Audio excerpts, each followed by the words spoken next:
one wants to talk about it. We want to protect ourselves and loved ones from even thinking about it. It's a huge elephant squished into a small room. It's always there. No one escapes it. Family discussions can be awkward and shallow and not reaching an intimate level. But now is the time for important work of mending, forgiving, and healing relationships. What am I talking about? Death. Mom said not to say, "I've passed away." Say, "I've died and am dead." ABCD. Life begins.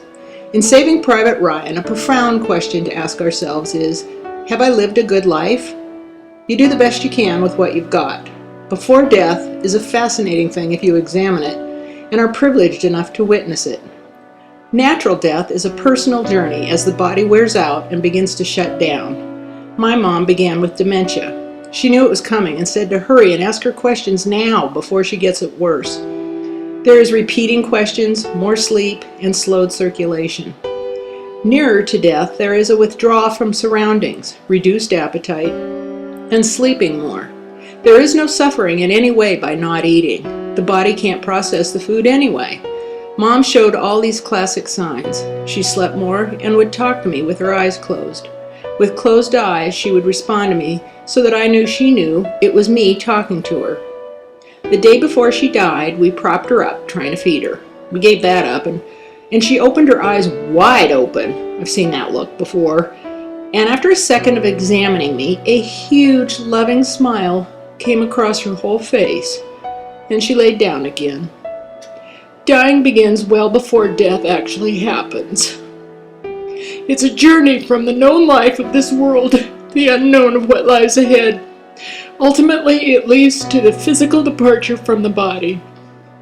I look through a hospice booklet at my sister's.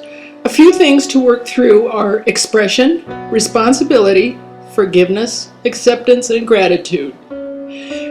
Dr. Ira Bayrock teaches 4 things that a dying person must do before saying goodbye. Ask forgiveness, offer forgiveness, heartfelt thanks, offer love, say goodbye. It's bittersweet. Recognizing the dying process early can help you prepare for what's ahead. Let the person know your emotion, whatever it is. Hold their hand. Talk about the 5 things. Apologize, forgive, thanks, love you, and goodbye. My sister held her hands and talked lovingly to her, and Mom actually made sense as she responded back. I touched my cheek to Mom's cheek, and she said our names and oohed happily. I told her she was working hard at what she had to do and was doing a good job, that it was okay to let go. Mom died 7 hours later. There are mental changes as well. People mistake signs of dying as confusion or medication. There are hallucinations, delusions, and dreams, a veil between physical life and next.